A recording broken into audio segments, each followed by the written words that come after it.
ছাত্রদের সমন্বিত আন্দোলনের ফলে ফ্যাসিস্ট শাসকেরা বিদায় নিয়েছে।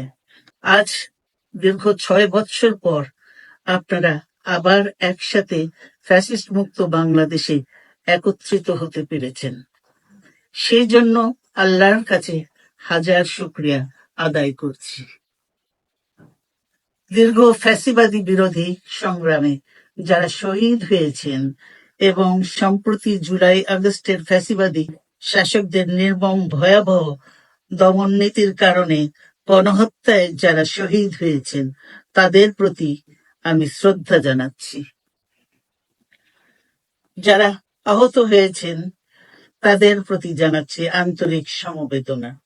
আমি চিকিৎসার কারণে যুক্তরাজ্যে অবস্থান করলেও আমি সব সময় আপনাদের পাশেই আছি।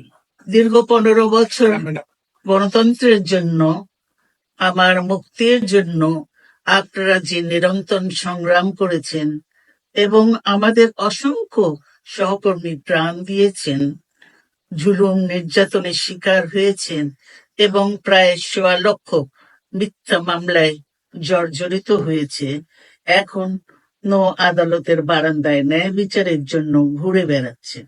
আপনাদের এ ত্যাগ শুধু দল নয়, জাতি চিরকাল স্মরণ রাখবে।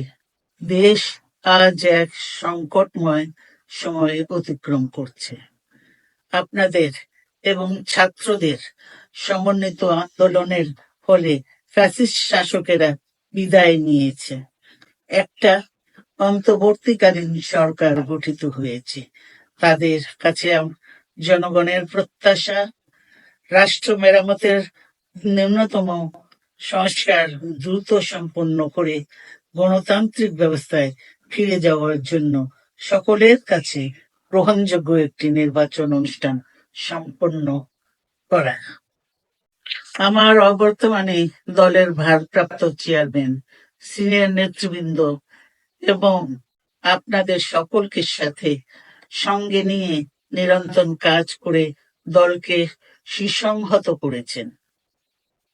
আমি আপনাদের ধন্যবাদ জানাচ্ছি।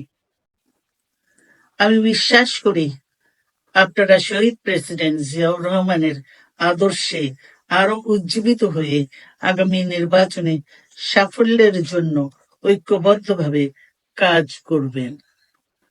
এমন কোনো কাজ করবেন না যাতে আপনাদের এতদিনকার সংগ্রাম, আত্মত্যাগ বিফলে যায়। আমাদের সব সময় শহীদ প্রেসিডেন্ট জিয়াউর রহমানের সেই উক্তি মনে রাখা দরকার, ব্যক্তির চেয়ে দল বড়, দলের চেয়ে দেশ।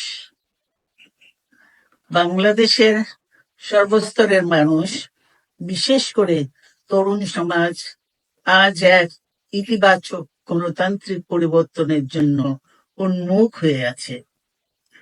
ক্ষুদ্র ক্ষুদ্র সংকীর্ণতা ভুলে দেশ ও জাতির বৃহত্তর স্বার্থে আমাদের কাজ করতে হবে। এখনো ফ্যাসিস্টদের দোসররা এবং বাংলাদেশের শত্রুরা গণ অভ্যুত্থানের মাধ্যমে প্রাপ্ত অর্জনকে নস্যাৎ করার জন্য গভীর চক্রান্তে লিপ্ত রয়েছে। ইস্পাত কঠিন ঐক্যের মাধ্যমে জনগণকে সঙ্গে নিয়ে এবং চক্রান্তকে ব্যর্থ করে দিতে হবে। গণতান্ত্রিক বাংলাদেশ বিনির্মাণের জন্য আমাদের সকলকে একযোগে কাজ করতে হবে।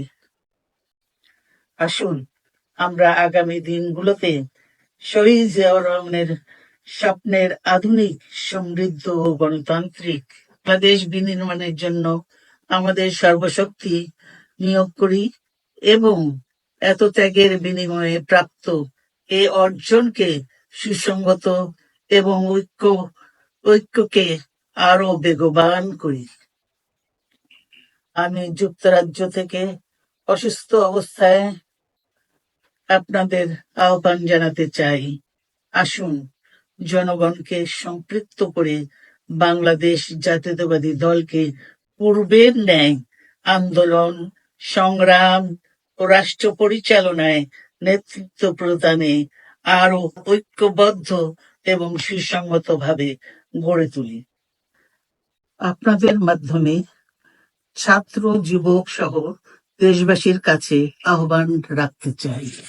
আসুন, প্রতিহিংসা, প্রতিশোধ নয়, পারস্পরিক ভালোবাসা ও ভ্রাতৃত্বের মাধ্যমে আমরা সকলে মিলে আমাদের প্রিয় মাতৃভূমিকে, বাংলাদেশকে সত্যিকার অর্থেই একটি বাসযোগ্য, উন্নত ও গণতান্ত্রিক রাষ্ট্রে পরিণত করি।